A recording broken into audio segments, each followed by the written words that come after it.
One way to think about intelligence is the ability to make and use models of reality. Intelligence is not just the ability to remember facts or do things, it is also the ability to build an internal theory of how things in the world are connected, change, and affect each other. From a young age, we naturally figure out why things fall, why people act the way they do, and why do systems break or last. In this way, being smart, being a theorist of the world, always making, testing, and improving mental models. And modern AI systems are starting to move in this direction, which brings up to the main question that can machines also come up with these kinds of internal theories? Hello, everyone. Welcome to the Analytics Insight podcast, where we talk about the ever evolving tech space. And I'm your host, Priya Dialani. Today, we have a very special guest where the story goes beyond a child pedagogy narrative that explores why a young student is rethinking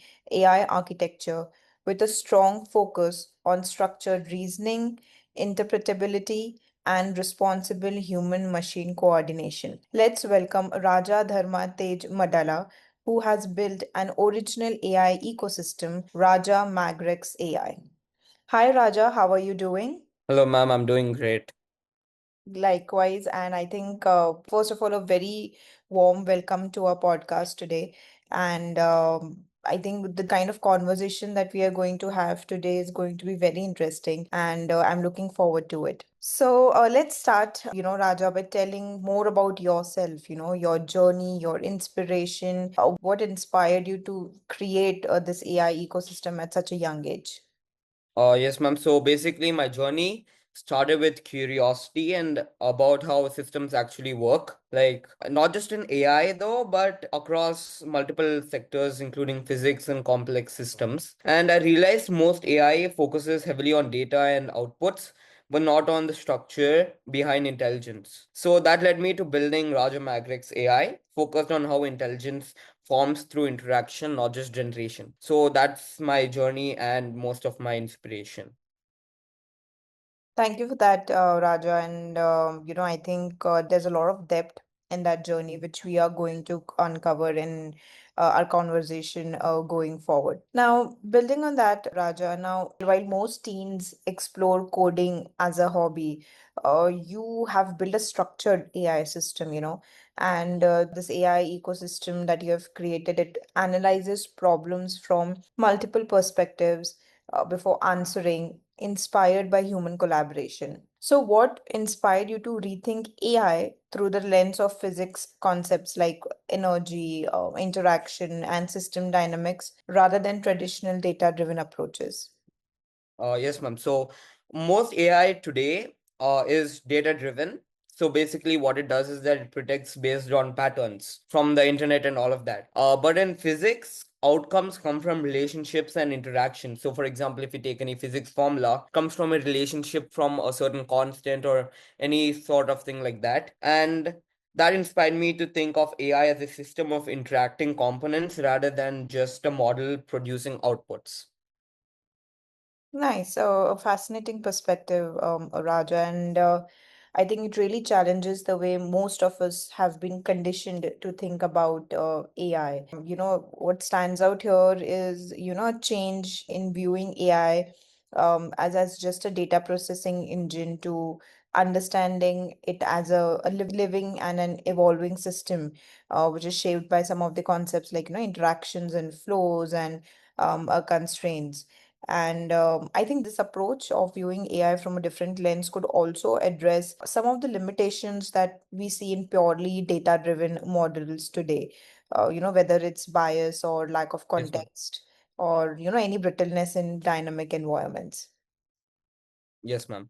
Yep. Right. So moving ahead, Raja, now until now, most AI systems have been designed to operate within narrow, well-defined boundaries, excelling at specific tasks, but often struggling to connect context across domains. But as the complexity of real problems grows, there's a clear shift towards more integrated, intelligent-driven systems that can reason, adapt, and operate across multiple environments simultaneously. So, this brings us to an important concept that's gaining traction and one that could redefine how we can think about AI architectures going forward, and that is multi-domain cognitive system. So, from your end, from your perspective, how would you define these multi-domain cognitive systems, and in what ways, it is different from the typical AI architectures that we have been seeing?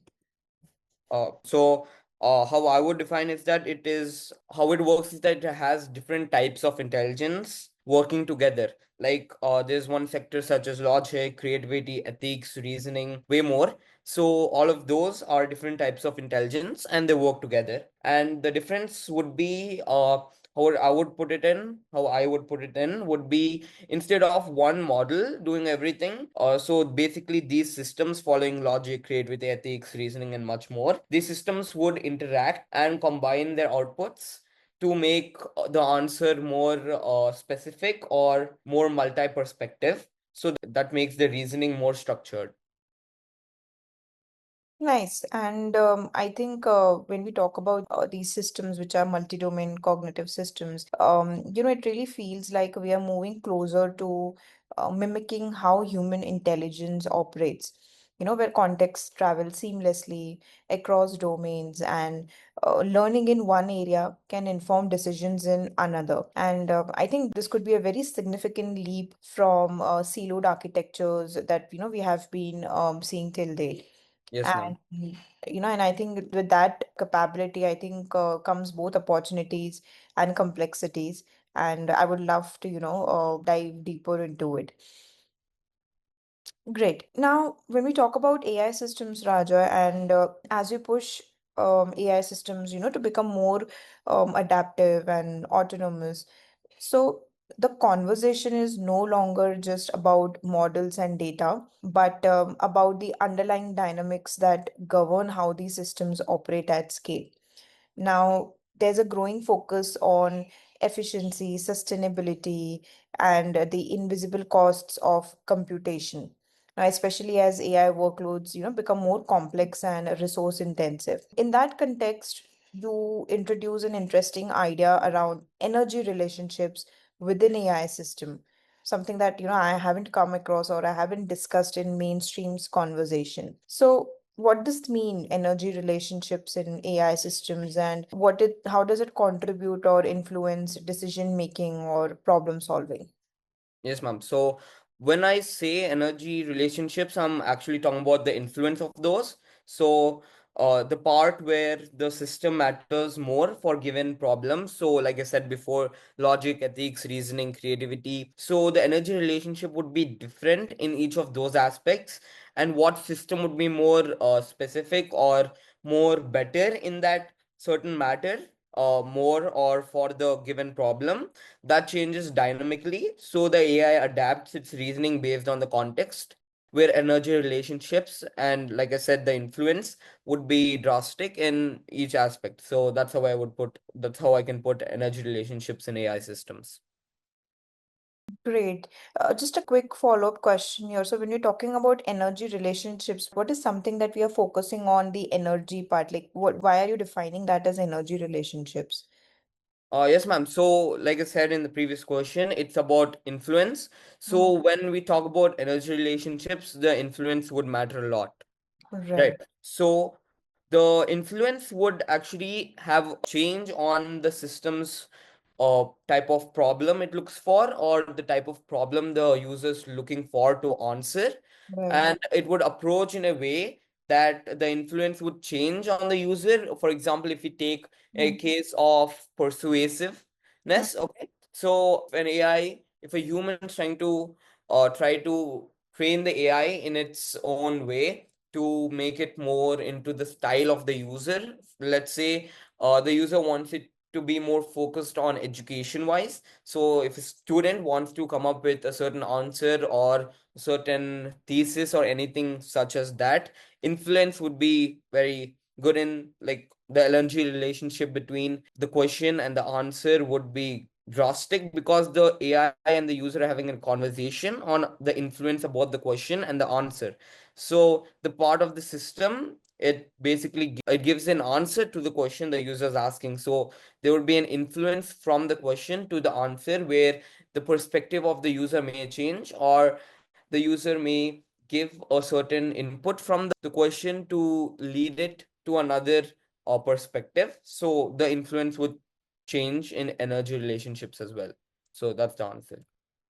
Great. Now I get a better idea about it, Raja, and thank you for that. And I think what's interesting here is the implication, for decision making, because when that influence helps AI models understand or model these relationships, it's not just solving a problem in isolation, but it's also evaluating the trade-offs or efficiencies and ripple effects across a broader ecosystem. And I think that could fundamentally change how we can, approach some complex real world challenges where these variables are constantly shifting.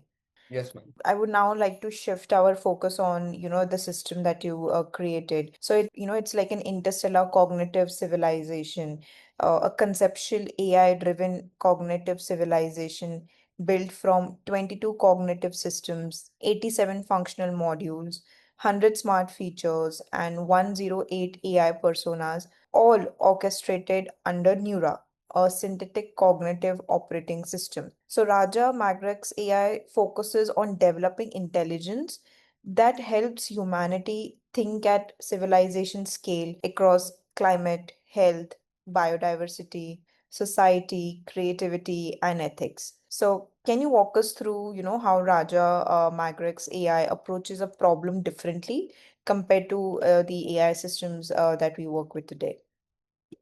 Yes, ma'am. So now the traditional AI gives you a answer. So this is how it works. So you come up with a question, you put in the chat box, and then you send an answer to any AI, and it gives an answer. So how my system would work is that, like you mentioned, there are 22 systems, 108 personas, 100 plus features, and 87 functional modules. So from these all, it builds a certain answer. So basically, like I said before, this different type of intelligence for each system. So there are 22 systems in 22 systems here, and each would have a distinct specialization in the type of question the user wants to build. So when it builds an answer, it uses multiple systems and its perspectives, which are the personas, how it can be expressed.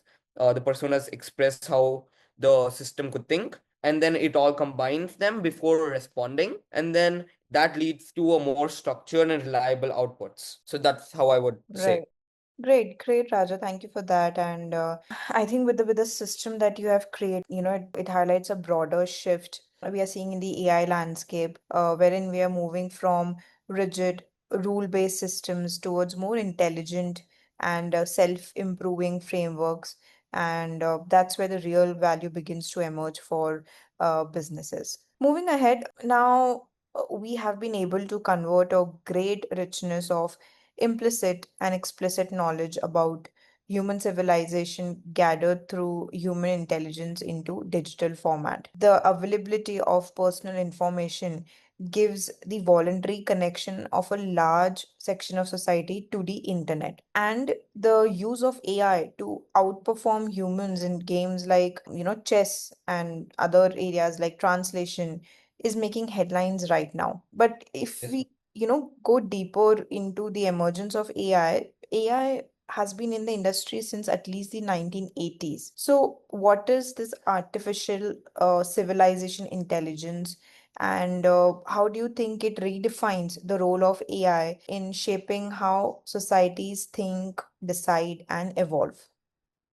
So the concept of artificial civilization intelligence. So the idea is that it should go beyond being just a tool. So it should reflect how civilizations think. So a civilization or a community, I would put it in. So it wouldn't just think in one straight perspective. It wouldn't just be creative or just be ethical or just be logical.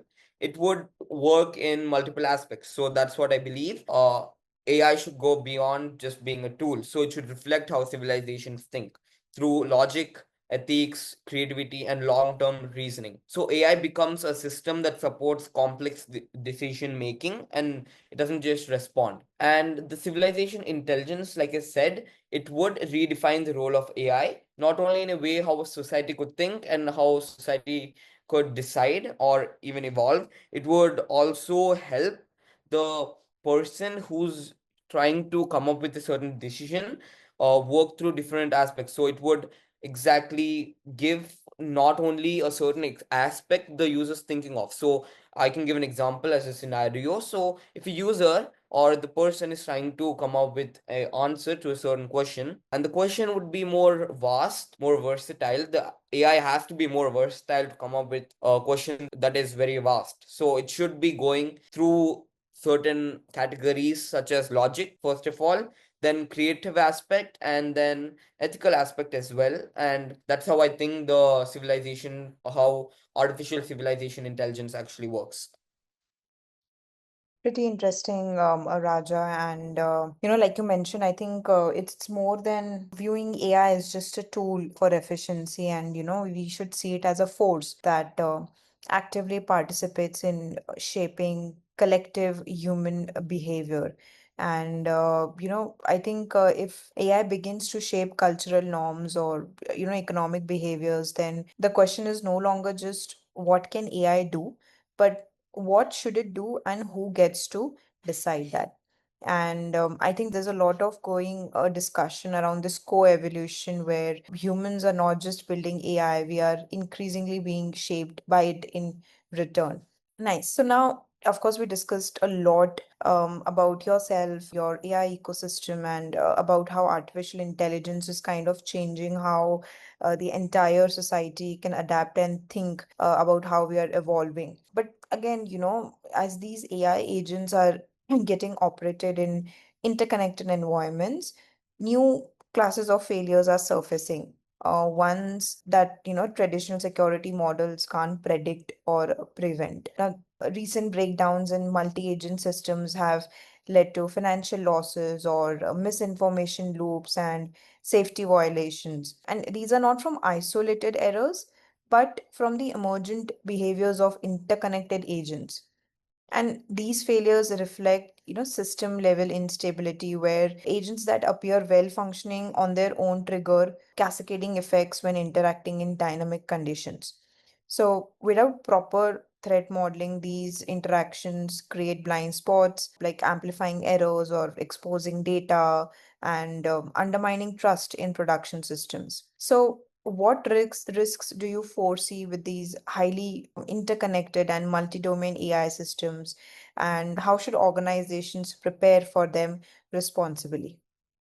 So, the biggest risk would be complexity. So, as systems become more interconnected, they become harder to control, right? So, it would be more complex to do this, to solve or do to solve this. So, that's why structure, transparency, and modular design are critical. So, if you put in a way for Raja MagRex AI, so the biggest risk, not only for Raja MagRex AI, but in general for all, like I said, would be complexity because it would be difficult to handle slowly emerging AIs, like you said. So it would be more of controlling it in the aspect of complexity, not only for in general for all the AIs, but when you actually use the system, it for the person who's actually building it, it would also be very complex because they have to make sure each and every part of the AI is correct and more accurate.